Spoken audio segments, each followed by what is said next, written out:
Sete trombetas. Nós vamos ler aí os 6 primeiros versículos do capítulo 8. Peço aos irmãos que acompanhem o que a gente lê. Quando o cordeiro abriu o 7º selo, houve silêncio no céu cerca de meia hora.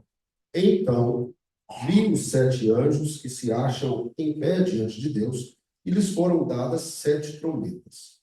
Veio outro anjo e ficou de pé junto ao altar, com um incensário de ouro, e foi-lhe dado muito incenso para oferecê-lo, com as orações de todos os santos sobre o altar de ouro que se acha diante do trono.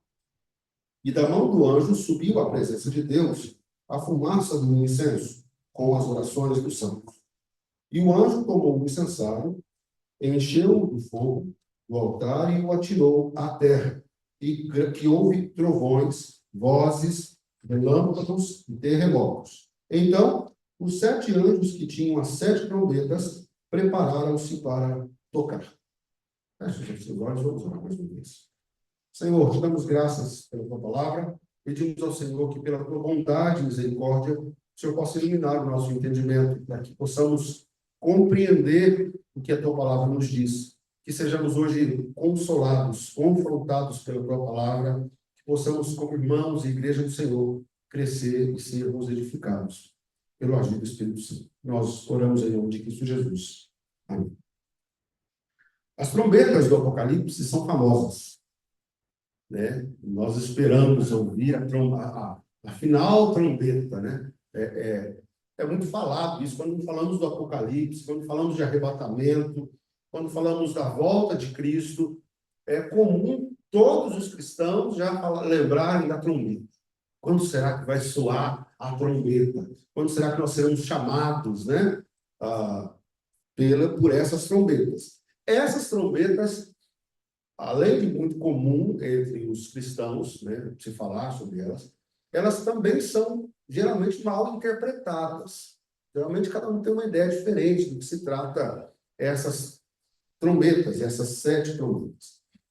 O apóstolo João aqui descreve os juízos que precedem a volta de Cristo.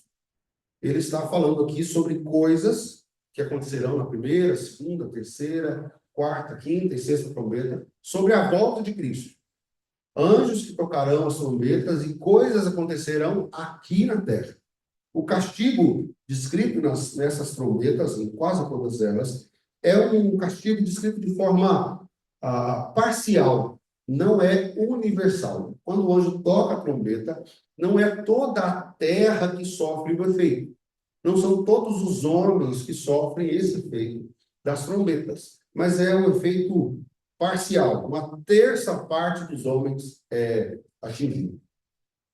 O propósito desses juízos, dessas catástrofes que vão ser descritas aqui nessas trombetas, não é destruir a terra ou destruir o homem.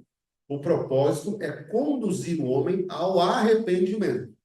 É como se Deus estivesse dando sinais, grandes sinais, dizendo: arrependam-se, olhem para os sinais, olhem para o tempo, olhem para o céu e vejam que há um Deus e que Ele nos escreveu coisas, nos revelou coisas em sua palavra. Portanto, esses juízos que nós trataremos aqui têm o intuito de conduzir o homem ao arrependimento. As primeiras 4 trombetas referem-se a juízos que afetam a natureza. As primeiras 4 trombetas referem-se a coisas que acontecerão na natureza, no mar, nos rios, nas árvores, né? E as últimas 3 estão ligadas aos homens, aos habitantes da terra. Os toques das trombetas aqui, como nós vemos nos primeiros versos, é uma resposta à oração dos santos. É um pedido de vingança. É como a igreja sofrendo e essas orações por vingança, para que Deus venha e vingue o seu povo. Essa oração é respondida, como nós vimos aqui no verso 5, com trovões, vozes, relâmpagos e terremotos. As 7 trombetas, portanto, elas vêm responder a essas orações. As 7 trombetas são Deus se levantando do trono e, enfim, colocando um ponto final no sofrimento da igreja. Nós vemos nos primeiros versos aí falando sobre incensos, né? Incensário, sobre anjos que tinham um incenso, sobre uma fumaça, né, que subia. Esses incensos na Bíblia são símbolos de oração. Quando nós vemos incenso aqui, é um simbolismo para as orações dos santos, né? Essas orações são eficazes quando se juntam a outra oração ou a outra intercessão no céu. Os irmãos perceberam que subia um incenso da terra dos homens, esse incenso, essa fumaça, se juntava com a outra fumaça, o outro incenso no céu, e isso junto chegava a Deus. O que significa isso? As nossas orações sobem a Deus, mas Cristo também intercede. Cristo também está intercedendo junto ao Pai por nós. Então, as nossas orações só têm efeito, a sua oração só chega até Deus por causa de Cristo.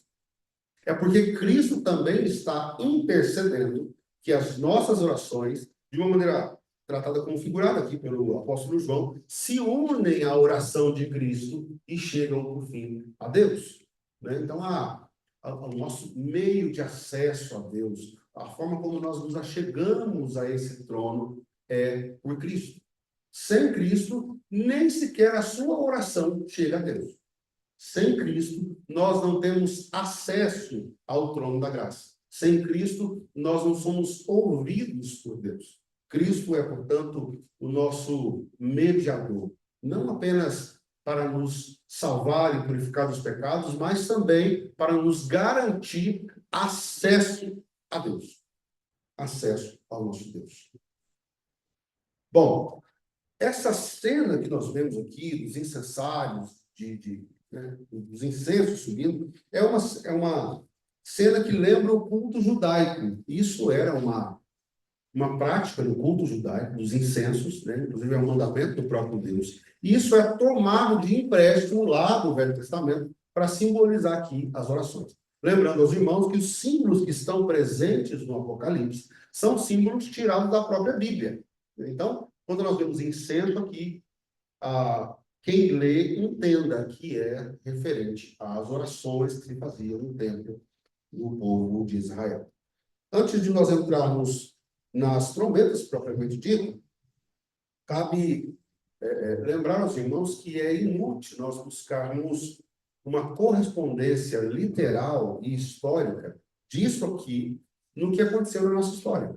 Quando nós lemos, aconteceu terremoto e as águas se tornaram amargas, é inútil e fantasioso a gente olhar para trás e tentar buscar. Será que foi aquele dia? Será que foi lá em 1800? Não. Isso trata de todos os acontecimentos da ascensão de Cristo até a sua volta, esse meio tempo, mas não se trata de um acontecimento específico, mas o período todo, né? Esses mais de 2000 anos que nós já estamos vivendo. E, por fim, nós veremos aqui nessas trombetas, diferente dos selos, nós veremos também alguma correspondência com as pragas do Egito. A gente vai ver que algumas trombetas causam um efeito parecido com as pragas do Egito. A gente vê aqui uma simetria. Isso aqui parece que já aconteceu na história. A gente vai ver que aconteceu algo muito parecido nas pragas do Egito. Bom, vamos então à primeira trombeta. Algum irmão lê, por favor, o verso 7. O primeiro anjo tocou a trombeta, e houve sangue e fogo de mistura com sangue, foram atirados à terra. Ele então queimaram essa parte da terra, das árvores e também do erva. O anjo toca a primeira trombeta e começa uma destruição parcial, mas ainda uma destruição sobre a terra. E o foco aqui está na natureza. Árvores e erva verde. Né? Está sobre as árvores, a natureza, os desastres naturais. E aqui nós aprendemos uma coisa importante.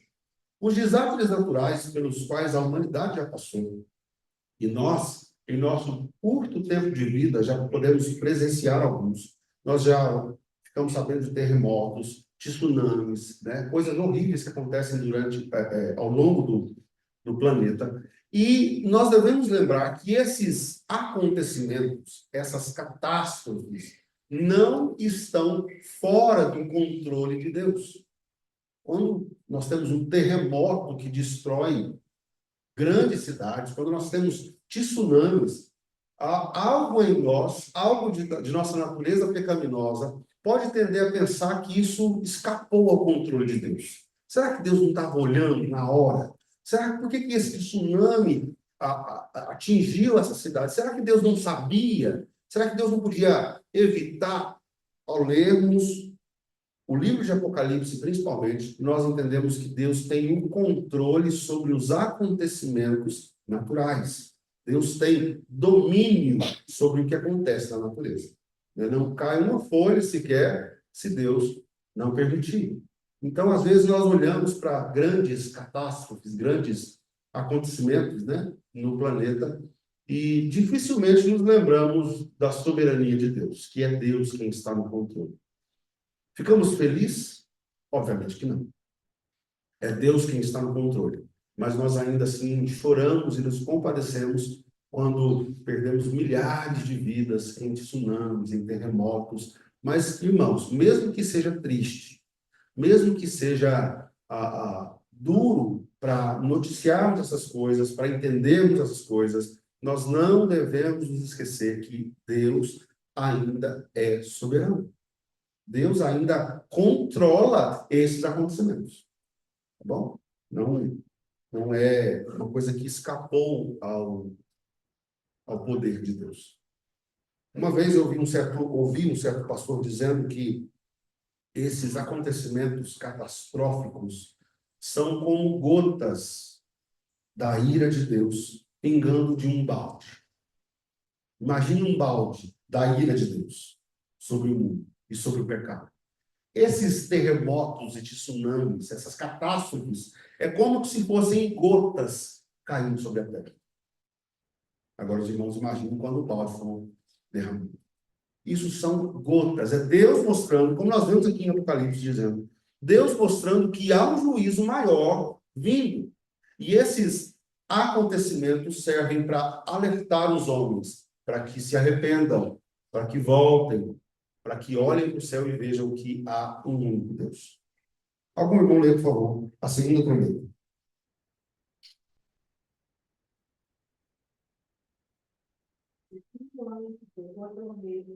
Foi lançado no mar uma força como um grande mundo de árvore de fogo. E derramou-se em sangue a terça parte do mar.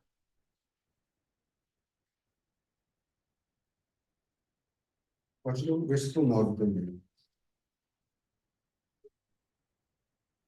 O 9 também. E morreu a terça parte das criaturas que tinham vida no mar. Fechou-se a terça parte das naus. Esse acontecimento lembra uma praga do Egito. Aqui nós vemos águas tornando em sangue. Nós vemos morte no mar. A primeira trombeta anunciou destruição nas árvores. Árvores, erva verde. Aqui agora nós temos uma trombeta anunciando também morte e destruição no mar, peixes, né, vida que há no mar, e também de embarcações, navios sendo destruídos pela fúria do mar e peixes também morrendo, porque as águas se tornaram impróprias, né? Isso nos lembra também uma praga do Egito. Terceira trombeta. Algum outro irmão pode ler, por favor. Terceiro anjo tocou a trombeta e caiu do céu sobre a terça parte dos rios e sobre as fontes das águas uma grande estrela, ardendo como tocha. O nome da estrela é Absinto, e a terça parte das águas se tornou em Absinto, e muitos dos homens morreram por causa dessas águas, porque se tornaram amadores. O efeito dessa trombeta também faz lembrar algum acontecimento lá do Egito, ou da saída do Egito, né? Na saída do Egito, as águas amargas se tornaram doces, porque o povo tinha sede. Aqui foi o contrário. As águas se tornaram amargas. É o que o texto nos diz aqui. E aqui o efeito é mais grave. A primeira trombeta nas árvores, né? A segunda nas águas, e aqui agora nós temos homens perdendo a vida, ainda que seja parcial. Nós temos aqui o efeito sendo agravado. No verso 11, e muitos dos homens morreram por causa dessas águas. Quarta trombeta. O quarto anjo tocou a trombeta e foi ferida a terça parte do sol, da lua e das estrelas, para que a terça parte deles escurecesse, e na sua terça parte não brilhasse tanto o dia como também a noite. Então vi e ouvi uma águia que, voando pelo meio do céu, dizia em grande voz: Ai, ai, ai dos que moram na terra, por causa das restantes vozes da trombeta dos três anjos que ainda têm de tocar. Assim como as pragas no Egito, houve trevas sobre a terra. No Egito também nós temos uma praga que devia ser feita. E aqui nós temos uma trombeta anunciando trevas sobre a terra. Essa trombeta anuncia um acontecimento no sol, na lua e nas estrelas, né? E terça parte da terra se escurece, se vê em trevas. Esses juízos, como nós já dissemos, servem para advertir, né? Servem para lembrar de arrependimentos. E os efeitos dessa trombeta não são para punir ou para atingir, melhor dizendo, o próprio astro. Será que Deus está irado com o sol? Porque agora Deus feriu o sol, Deus feriu a lua. Né? Por que Deus agora ataca a própria lua? Não, não é isso. O que o texto nos diz é que esses efeitos vão afetar a nós, né? De alguma maneira, a lua, o sol deixam de brilhar e nós sofremos com isso. O que Deus ainda está fazendo nessa trombeta, na quarta trombeta, ainda é anunciar aos homens um aviso, né? A lua, o sol perdendo o seu brilho, ainda é um acontecimento muito grande que deveria, pelo menos, fazer os homens olhar para o céu, olhar para Deus e se arrepender. Como isso será feito? Como o sol deixará de brilhar? Como a lua deixará de brilhar? Isso pode ser tomado de maneira literal? Será que o sol vai apagar? Obviamente que não. Ou pelo menos eu imagino que não. Nós temos já na história momentos em que tivemos tempos muito frios, justamente porque o sol foi tampado por nuvens, por um vulcão que entrou em erupção, né? Então, essa nossa necessidade do sol, do nosso contato com o sol e com a luz do sol, pode ser interrompida por alguma coisa aqui, né? Por exemplo, um vulcão, ou seja lá o que for que acontecer, a gente pode sofrer esses efeitos. A Terra é muito influenciada pela Lua, e nós somos extremamente dependentes dos efeitos do Sol. Aqui, finalizo dizendo aos irmãos que não se trata de um juízo de Deus atingindo diretamente o Sol, mas ainda é um aviso aos homens. Isso nos afeta. Vamos. O comentário que eu vou fazer, na verdade, é um convite, não está escrito na Bíblia. Uhum. Então, nós tivemos sobre essas quatro momentos do local que ela vai atingir a Terra. Sim. O palpite é a nossa região. Acredito que a gente não tem nada hoje, não tem um evento natural de grandes proporções. O Brasil não tem isso. Mas se você for ver que onde ela atingiu as quatro trombetas, as características da região americana, América, do norte e do sul. A primeira fala que foi atingida a terça parte das árvores de toda a erva verde. A maior floresta do mundo é a floresta de Taika, no Alasca, que é o Japão, parte americana. A segunda maior é a Amazônia, ou seja, praticamente toda a vegetação está nessa área americana. A segunda trombeta vai dizer que foi atirada ao mar uma montanha ardendo em chama. O maior vulcão ativo hoje está na ilha do Havaí. é o maior vulcão ativo. Tem assim, um maior poder de destruição. E, ao mesmo tempo, numa outra montanha do Havaí, está o maior observatório de estrelas que existe no mundo, inclusive governado por 11 países, né? Que já encaixa aqui na questão de quando Deus mostra a questão do Sol e da estrela, ou seja, uma observação ali, né? E aqui fala também a terça parte dos rios e sobre as fontes de água, uma grande estrela, onde está a maior reserva hidrográfica do Brasil. Sim. Talvez nós tenhamos sido reservados por fim, né? Deus tem misericórdia de nós. Deus tem misericórdia das Américas, né? Mas sim, é uma. Sim. Nós temos muitos desses eventos aí. Na Europa, por exemplo, isso acontece frequentemente. Os terremotos, tsunamis naquela região é muito comum. E nós aqui no Brasil, como disse o Wanda, estamos sendo poupados, aparentemente, até agora, né? Até no final. Bom, vamos à quinta trombeta. A quinta trombeta, nós não vamos ler ela toda aí. Vou ler os primeiros versos aí.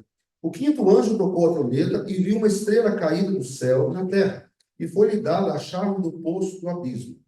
Ela abriu o poço do abismo e subiu fumaça do poço, como fumaça de grande fornalha. E com a fumaça saída do poço, escureceu-se o sol e o ar.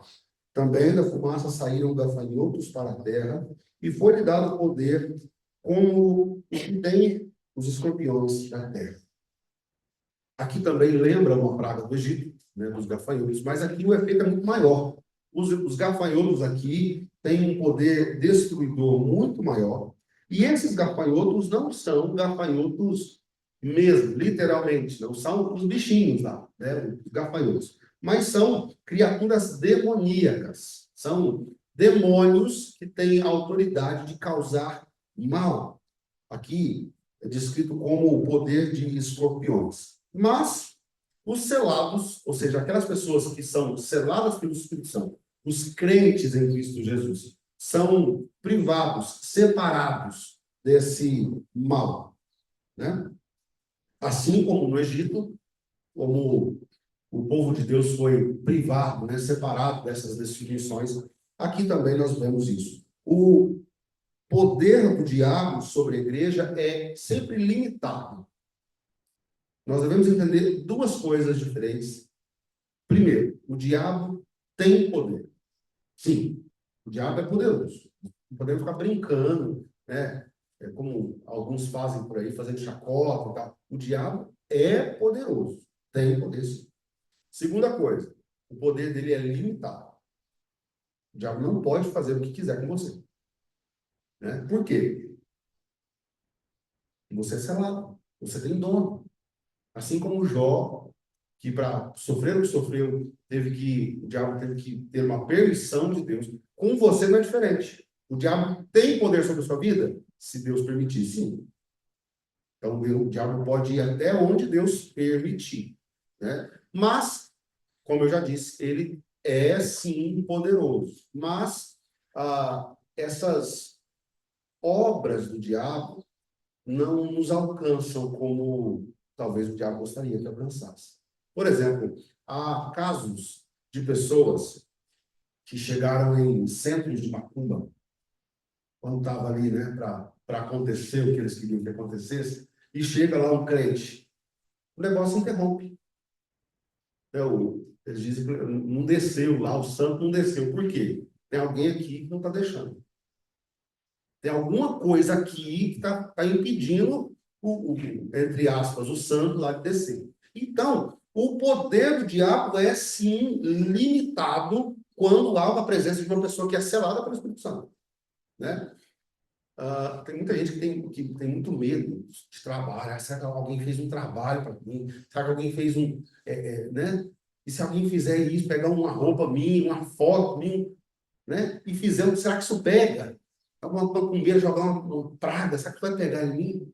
Meus queridos, todo o poder do diabo E esse poder existe. Só te atinge, só pega em você, só tem efeito em você se o próprio Deus permitir.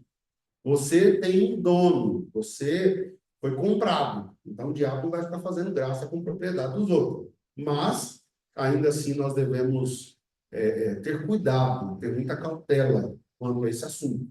Né? O diabo não é um boneco aí qualquer que a gente pode ficar fazendo chacota. É o nosso maior e principal inimigo. E como inimigo, nós devemos tratá-lo como tal.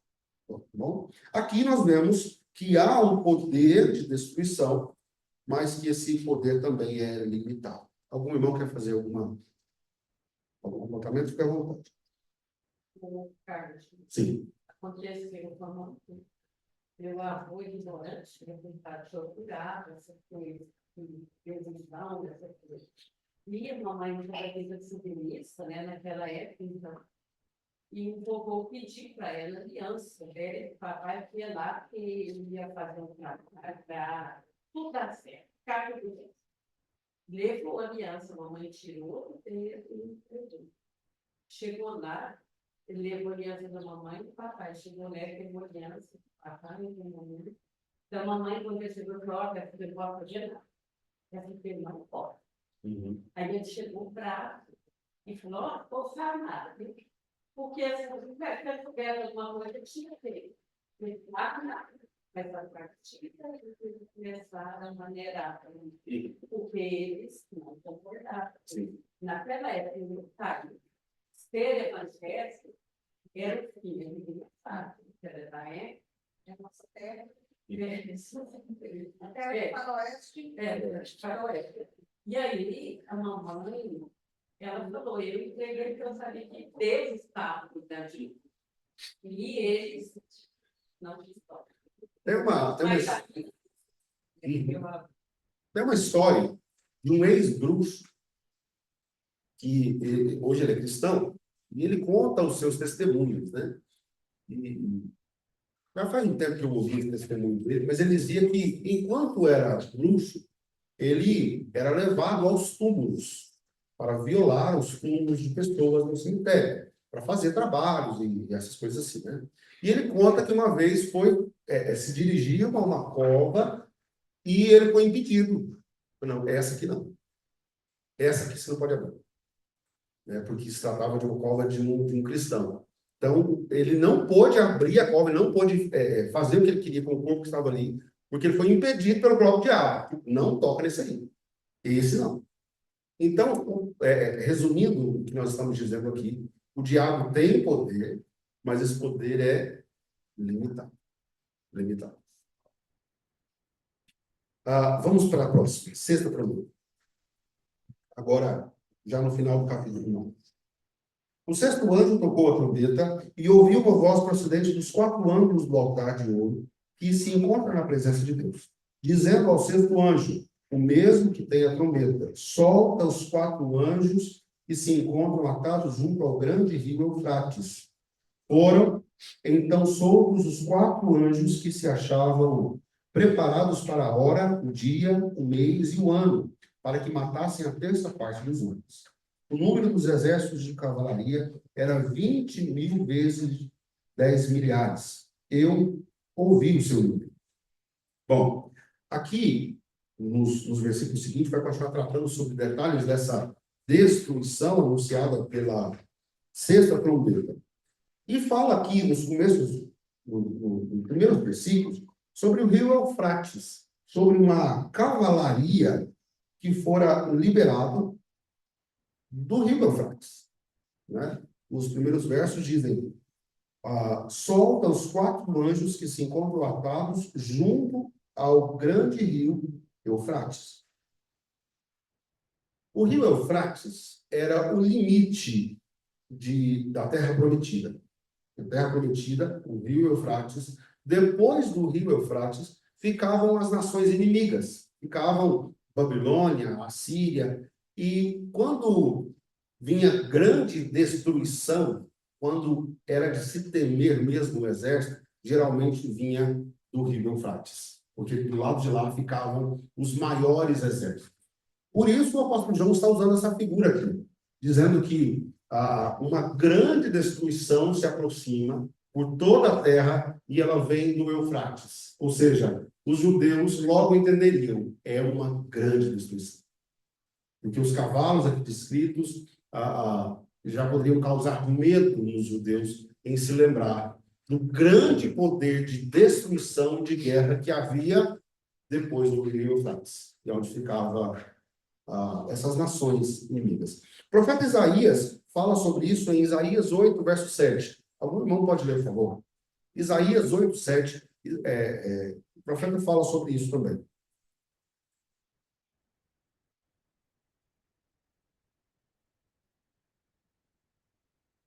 Eis que o Senhor fará vir sobre eles as águas do Eufrates, fortes e impetuosas, isto é, desde a Síria, com toda a sua glória. Águas que encherão o leito dos rios e transbordarão com todas as suas ribanceiras. Aqui, o profeta Isaías está falando de uma destruição como de águas. As águas do rio Eufrates vão inundar toda a terra. Ou seja, vão destruir tudo. Essa destruição, descrita aí pelo profeta Isaías, também se refere ao poder de destruição do exército, né? Da cavalaria aqui descrita. Essa é uma resposta de oração à igreja.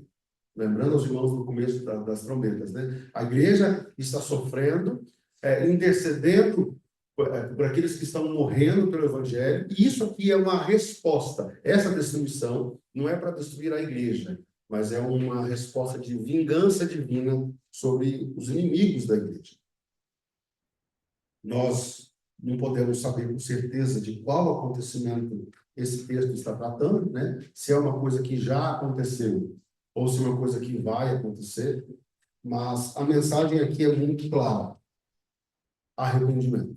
E nós vemos que os homens não abandonam a idolatria, os homens, mesmo vendo essas coisas, continuam praticando o mal. Vamos ler aí, por favor, no finalzinho, verso 20. Os outros homens, aqueles que não foram mortos por esses flagelos, não se arrependeram das obras das suas mãos, deixando de adorar os demônios e os ídolos de ouro, de prata, de cobre, de pedra e de pau, que nem podem ver, nem ouvir, nem andar. Nem ainda se arrependeram dos seus assassínios, nem das suas feitiçarias, nem da sua prostituição, nem dos seus furtos. Então, os irmãos observem, uma grande destruição sobre a terra, grandes catástrofes sobre a terra, e o texto diz que os homens viram essas coisas e continuaram adorando demônio, adorando imagem de pedra, de pau, de barro, de ouro, não se arrependeram, né? O propósito era arrependimento, mas eles não se arrependeram. Bom, nos 7 selos estudados na semana passada, quando nós chegamos no 6º selo, teve uma pausa, né? Aqui também, quando nós chegamos na 6ª trombeta, há uma pausa. E agora o escritor vai começar a dizer sobre um livrinho e 2 testemunhas, né? São 2 símbolos também, que às vezes alguns irmãos não entendem muito bem sobre o que é esse livrinho.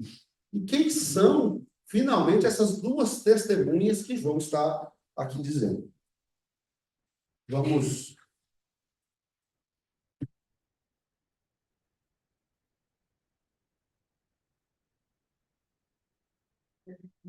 Capítulo 11. Foi-me dado um caniço semelhante a uma vara, e também me dito, dispõe-te e mede o santuário de Deus, o seu altar e os que naquele adoram. Mas deixa a parte do ato exterior do santuário e não meças, porque foi ele dado aos gentios. Estes, por 42 meses, calcarão aos pés da cidade santa. A partir do verso 3, ele vai contar sobre as 2 testemunhas mártires, né? No capítulo 10, nós vemos uma visão de anjos e o livrinho que é dado à mão de João. Acompanhe, por favor, aí, capítulo 10. Vi outro anjo forte descendo do céu, envolto em nuvem, com o arco-íris por cima de sua cabeça. O rosto era como o sol e as pernas como colunas de fogo. E tinha na mão um livrinho aberto, pois o pé direito sobre o mar e o esquerdo sobre a terra. E bradou em grande voz: como ruge um leão. E quando bradou, desferiram os 7 trovões as suas próprias vozes. Logo que falaram, os 7 trovões, eu ia escrever, mas ouvi uma voz do céu dizendo: guarda em segredo as coisas que os 7 trovões falaram, e não as escrevas. Então, o anjo que via em pé sobre o mar e sobre a terra levantou a mão direita para o céu e jurou por aquele que vive pelos séculos dos séculos, o mesmo que criou o céu, a terra, o mar e tudo quanto neles existe. Já não haverá demônio. O anjo aqui está com um pé sobre o mar e um pé sobre a terra. Isso é um simbolismo de soberania. É de alguém que tem domínio sobre a terra e domínio sobre o mar. Tem domínio sobre todas as coisas. Esses acontecimentos aqui da 7ª trombeta marcarão o fim de todas as coisas. É aqui mesmo que as coisas chegarão ao final, né? Se aproxima da próxima trombeta. E esse livrinho descrito no capítulo 10, nós vemos que ele era doce ao paladar e amargo ao estômago. Verso 9. Fui, pois, ao anjo, dizendo que me desse o livro. Ele, então, me falou: toma-o e devora-o. Certamente ele será amargo ao teu estômago, mas na tua boca doce como mel. Nesse livrinho estão registrados os sofrimentos da igreja. Nesse livrinho estão registrados os sofrimentos por causa de Cristo. Por que doce e amargo? Doce no paladar, doce na boca, mas amargo ao ser engolido. Mais uma vez, isso é simbólico. A alegria em receber a revelação dos propósitos de Deus. Essa é uma maneira de nós enxergarmos esse livro. A alegria em ser salvo por Cristo. Amém? A alegria de conhecer a Deus. Como é doce, não é? Conhecer sobre Deus, adorar a Deus. Como é maravilhoso isso. Mas, como pode se tornar amargo? Quando nós vemos o que a igreja tem sofrido por causa do Evangelho. É doce ao paladar. Mas muitos cristãos estão sofrendo, morrendo, sendo perseguidos. Isso é amargura para o cristão. Então, sim, o evangelho é doce, mas também pode ser amargo no sentido de perseguição da igreja. A palavra de Deus tem esse aspecto doce e amargo. Uma outra maneira de vermos isso é como a nossa pregação pode ser absorvida, sentida de maneira doce ou amarga. Quando a senhora prega a uma pessoa, essa pregação, segundo a Bíblia, pode ter um cheiro de vida ou de morte. Pode ser doce, se a pessoa é alcançada pelo Espírito Santo, chamada pelo Espírito Santo, atende a esse chamado, isso é doce, isso é uma mudança maravilhosa de vida. Mas pode ser amargo. Se a pessoa rejeita o Evangelho, se a pessoa não crê em Cristo, isso no futuro fará com que ela sinta a amargura de viver no inferno. Então, a nossa pregação também tem esse aspecto doce e amargo. Né? Bom, e depois nós vemos aqui no capítulo 11 a medição do tempo. Né? Essa medição, quando é pedido para que se meça o santuário, isso é um simbolismo de propriedade. Quando você tem um terreno, quando você adquire um terreno, a primeira coisa que a gente faz, medir. Aonde que é o meu aqui, então? Já que é meu, aonde que é? Eu quero medir para saber quantos metros. Quando nós medimos, isso é um sinal de que agora é meu, é propriedade. Daqui dessa estaca até lá na outra ali, isso aqui é meu. Aqui, o santuário está sendo medido. Essa medição significa apartar o povo de Deus do povo profano. Medir o santuário, ou seja, medir a igreja, está dizendo o seguinte: a igreja é essa aqui, ó, essa área. É separada do resto do mundo. É separada do profano. é separado das outras práticas. Existe uma marcação entre o que é santo, o que é igreja de Cristo, o que é santuário, o que é do mundo, o que é do poder do diabo e seus demônios. Então, essa medição aqui, simbólica, é para dizer que a igreja, o povo de Deus, é separado. Nós temos aí um número que é simbólico também, no verso 3, no capítulo 11. Darei às minhas 2 testemunhas que profetizem por 1.260 dias, vestidas de pano de sal. 1.260 dias também é um número simbólico. É um período de tempo em que essas 2 testemunhas vão profetizar ou anunciar. Essas 2 testemunhas são uma figura muito clara aqui de 2 homens de Deus, 2 profetas do Antigo Testamento, que são Moisés e Elias. Essa é uma maneira de nós vermos as 2 testemunhas, né? Aí no verso 6, por exemplo, elas têm autoridade para fechar o céu, para que não chova durante os dias que profetizarem. Quem fez isso no Velho Testamento? Elias.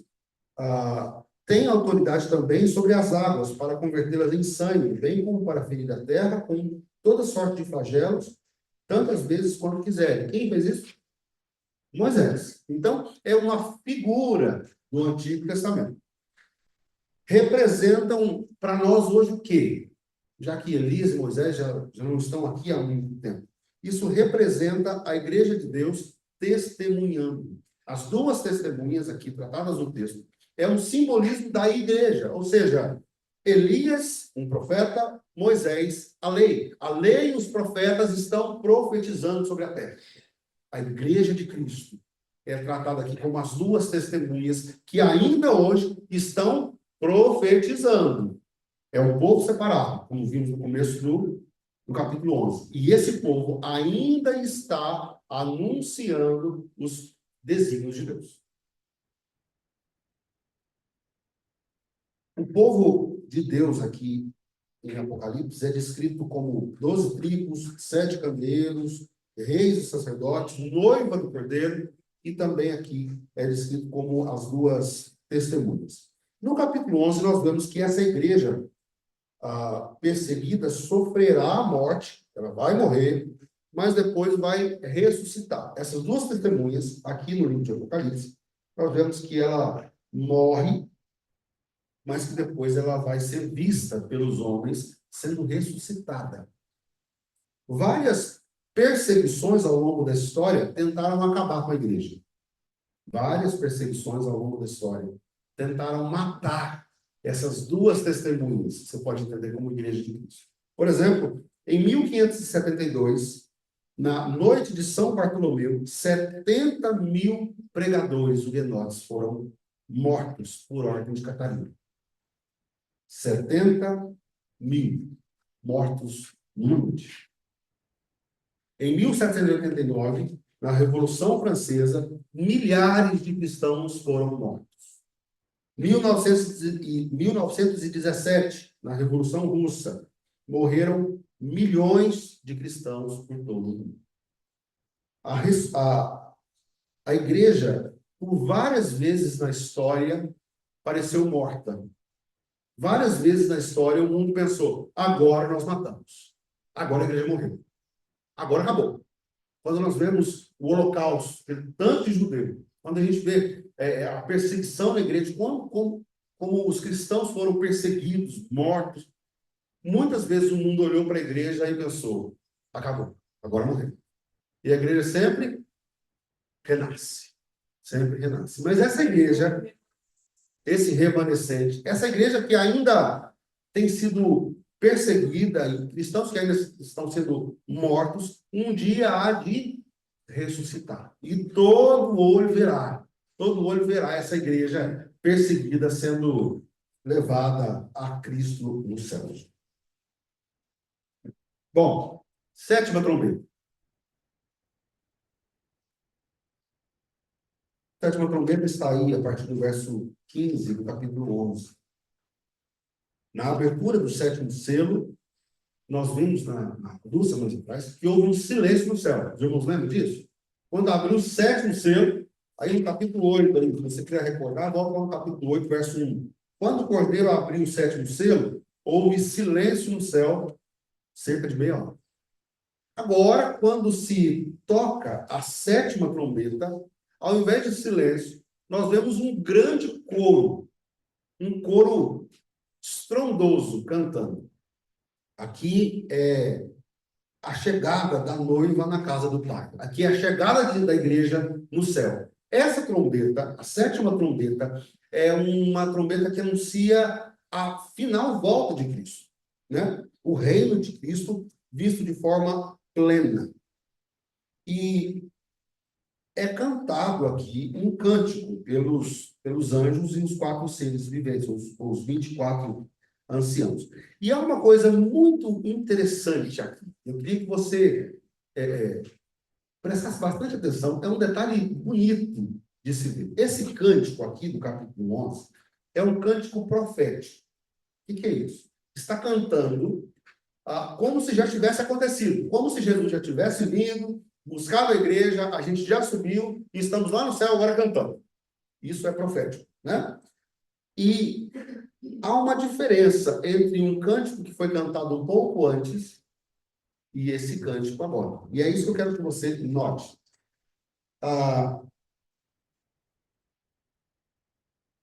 Nós vamos voltar aí às páginas um pouco. Deixa eu ver aqui.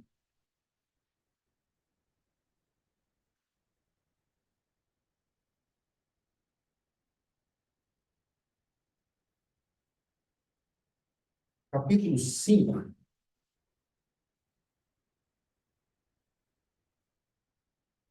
Esse aqui. Um outro cântico. Não, não é onde está escrito, aquele que era, que é e que há de vir. Acho que não é esse cântico aí. Irmãos, me ajudem aí. Se alguém encontrar, eu não anotei esse versículo. É no final das cartas. Está aqui, capítulo 4, se não me engano.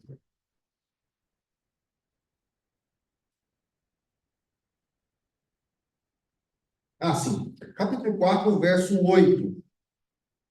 Marque aí o capítulo 4, verso 8. Depois nós vamos lá para o capítulo 11. Olha a diferença que há entre o canto dos anciãos aí. Capítulo 4, verso 8. E os 4 seres viventes, tendo cada um deles, respectivamente, 6 asas, estão cheios de olhos, ao redor e por dentro, não tem descanso, nem de dia, nem de noite, proclamando: Santo, Santo, Santo é o Senhor Deus, o Todo-Poderoso, aquele que era, que é e que há de vir. Gravaram isso? Aquele que era, que é e que há de vir. Agora vai lá para o capítulo 11, verso 17. Dizendo: graças te damos, Senhor Deus, Todo-Poderoso, que és e que eras. Ele já veio. Por isso que não tem o que há de vir. Ele já voltou. Ele já veio, já buscou a igreja. Essa é a diferença dos dois cânticos. No primeiro, os anjos estão cantando aquele que era, que é e que há de vir. Ele voltará. Ele há de vir. Lá no capítulo 11, isso já aconteceu. Eles já estão cantando, a igreja já está no céu, e eles estão cantando aquele que era e que é. Ele não há de vir mais, porque ele já veio. Na sua tem? A dela não voltou ainda, não? A sua já de vir. Os irmãos estão no lugar certo aí? Verso 17. Verso 17. Então, precisamos averiguar porque nessa versão tem o que há de vir. Nas versões que eu pesquisei, não tinha o que há de vir. A vinda do Senhor. Isso. A sétima trombeta, que é a trombeta esperada, né? Essa trombeta que marca o fim de todas as coisas, o retorno de Cristo e a nossa entrada no céu, é a sétima trombeta. Então, nós não vamos ouvir 7 trombetas. A primeira tocou. A segunda, não. Essas trombetas já estão sendo tocadas. essas coisas descritas nesses capítulos que nós estudamos hoje já estão acontecendo. Nós já estamos vivendo a primeira, a segunda, a sexta trombeta. Isso já está acontecendo. O que não aconteceu ainda? A sétima. A sétima, que é quando nós veremos Cristo vindo sobre as nuvens. Isso ainda não aconteceu. Tomara que aconteça hoje. Amém? Muito bem, gente. Foi perguntado às meninas, você quer o que acontece primeiro? Você casa ou que Jesus volta? Aí ele podia dar aquela dúvida, assim, será que casar primeiro? Bom, o capítulo finaliza aqui, e aqui eu também gostaria de finalizar com os irmãos, com uma visão da Arca da Aliança. Verso 19 do capítulo 11. Abriu-se então o santuário de Deus, que se acha no céu, e foi vista a Arca da Aliança no seu santuário. E sobrevieram relâmpagos, vozes, trovões, terremoto e grande saraivada. Bom, a Arca da Aliança simboliza a comunhão íntima e perfeita com Deus. A Arca da Aliança é o símbolo da presença de Deus com o seu povo. Aqui nós vemos a igreja, o povo e a presença de Deus, né? Nós não devemos pensar, isso é um pecado que às vezes sonda o nosso coração. Nós não devemos pensar no céu com desejos materialistas. Você já viu que às vezes a gente pensa no céu com desejo materialista? Por que você quer ir para o céu? Ruas de ouro. Eu quero ir para o céu porque eu vou ter uma mansão lá. Eu quero ir para o céu porque eu vou ter um dragão. Eu estou doido para chegar no céu e ver a coroa que eu vou ter. Sabe que eu vou ter uma coroa? Quantas pedrinhas? Nós teremos isso, amém. Glória a Deus por isso, a promessa de Deus nós vamos ter. Mas o mais importante, o mais doce que nós temos que almejar é a presença perfeita, ininterrupta com Deus, sem a influência do pecado. É isso, se eu puder colocar entre parênteses aqui, a cereja do bolo. Isso é o mais importante, é o mais lindo de se ver no céu. É a igreja de volta à sua casa, junto com o Pai, sem nenhuma interrupção de pecado, de dor, de choro, do diabo, de nada disso. Esse versículo aqui representa isso. Foi visto a Arca da Aliança no santuário. A presença do próprio Deus no meio da sua igreja, no meio do seu povo. Amém, meus irmãos? Como nós vimos hoje, então, nós passamos esse terceiro quadro contando do começo ao fim da volta de Cristo. Da primeira trombeta até a sétima, nós vemos que o Senhor está avisando para que os homens se arrependam e, por fim, na sétima trombeta, Jesus volta, né? Lembrando aos irmãos, se porventura tem alguém aqui que não assistiu às primeiras aulas, o livro de Apocalipse é composto por quadros. Estudamos o primeiro, as cartas às igrejas, depois os selos, que contam a história inteira, da ascensão de Cristo até a sua segunda vinda. Do começo ao fim, os 7 selos. E agora, nós vimos toda a história, do começo ao fim da volta de Cristo, agora com trombetas. É a mesma coisa. Então, se você quer entender o livro de Apocalipse, olhando as 7 trombetas, você já entendeu tudo do livro de Apocalipse. Começa assim, Deus avisa ao longo da história, eles não se arrependem, há um povo escolhido, há um povo que continua pregando, e enfim, tocou a 7ª trombeta e a igreja sobe. Isso é Apocalipse. Sim. Se for quiser, trombeta e o mundo hoje, podíamos tentar no convite. Sim. Mas assim, se nós buscarmos, por exemplo, essas grandes pandemias, nós vamos ver Covid. Mas e a peste negra? Peste bubônica? Né? E tantas outras que assolaram a humanidade, né? Então, assim, esses acontecimentos não são um acontecimento específico, mas aí você vai lembrar, nossa, teve também lá, né? Em 1800 teve a outra, teve várias do mesmo jeito. Da mesma maneira, se a gente pensar em terremotos, teve também muitos que marcaram isso, né? A gripe espanhola teve... Já foi tocada. Sim, exatamente. Então, a 6ª trombeta já foi tocada. Todas as 6 trombetas já foram tocadas. A gente já viu desastre, como o Vando disse. em árvores, nas águas, a gente já viu homens se matando um ao outro, a gente já viu destruição de tudo quanto é jeito. Não, eles estão acontecendo juntos. Então, a gente hoje tem a Amazônia pegando fogo, a gente tem terremoto acontecendo na Europa, então, tudo acontecendo ao mesmo tempo. Os anjos tocaram as trombetas e essas coisas estão acontecendo. Então, eu pergunto aos irmãos, acontecendo para quê? Para arrependimento. Nós vamos terminar aqui com os 3 irmãos. Divina, a senhora quer falar? Não? O Wanda. É uma chamada arrependimento da geração. Então, cada geração foi dada a autorização de acontecer. Sim. Sobre esse versículo que falar de vir, eu olhei que no grego não tem o termo para ter essa noção de vir ainda nesse versículo. Para cá, também não tem. Mas a Bíblia dos dados pentecostais, a pentecostal mesmo, tem. Talvez ele está um pouquinho mais que os pentecostais. Eu espero que não. Corrigir. Entendi. Talvez seja esse motivo. A gente estava estudando nas cartas antes do Apocalipse. Uma das questões que eu lembrei era que as falsas doutrinas elas criticavam a volta de Cristo não ter se apesar de dizer, olha, a vida está próxima, mas não vejo, cadê? Isso não é verdade. Então, muitas dessas falsas doutrinas tinham isso. O grande maior, às vezes, do ser humano é também ver o tempo de uma forma muito linear. E Cristo está crescendo mais de 2.000 anos. Tudo isso está acontecendo desde que isso é observado.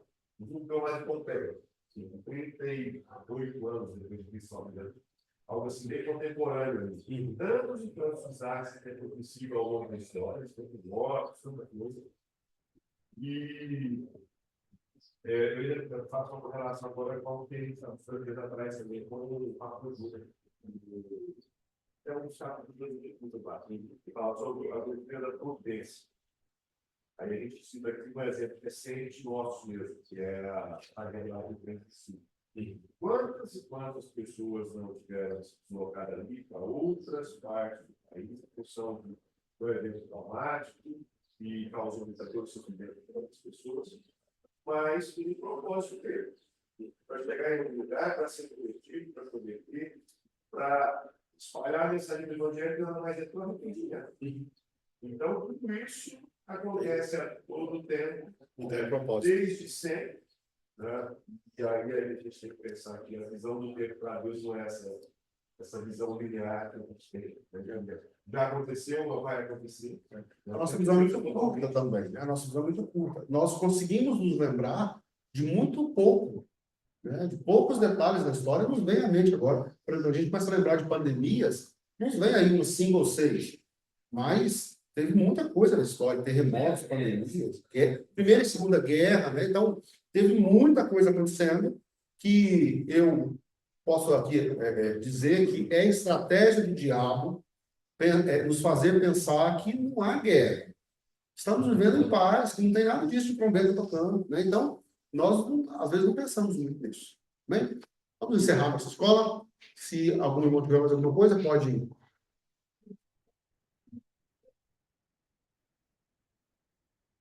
Sim.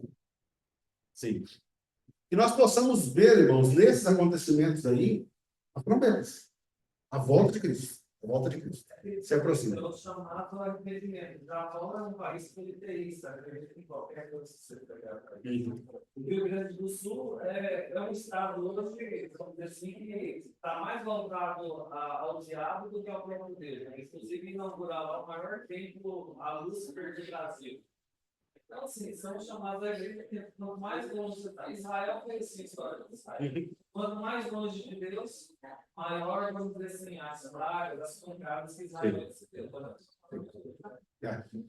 Bom, vamos orar? Feche seus olhos, quero orar para a gente terminar. Senhor, nós damos graças ao Senhor, que iluminou o nosso entendimento, nos deu inteligência para entendermos a Tua palavra. Nós agradecemos ao Senhor porque pelo Espírito Santo é que nós somos ensinados. Pelo Espírito Santo é que nós somos edificados. É o Senhor quem nos dá a palavra, é o Senhor quem nos dá entendimento, é o Senhor quem fala ao nosso coração. Senhor, nós somos gratos porque nessa manhã nós somos confortados como igreja do Senhor, com a esperança de que o Senhor em breve virá nos buscar, que mesmo que passemos por vários sofrimentos, mesmo que a igreja do Senhor tenha sofrido ao longo da história, nós ainda esperamos o dia em que o veremos descer sobre as nuvens, revestido de poder e glória, para buscar a sua igreja. Senhor, que nesse dia estejamos prostrados aos teus pés te adorando. Nós louvamos ao Senhor por essa manhã, pedindo ao Senhor que nos guarde durante esse dia, que tenhamos um dia abençoado na tua presença. Abençoe, Senhor, as nossas famílias, abençoe o nosso almoço e que logo mais à noite estejamos aqui para continuar louvando e adorando o Senhor. Nós oramos em nome de Cristo Jesus. Amém. Deus abençoe, meus irmãos, e de paz.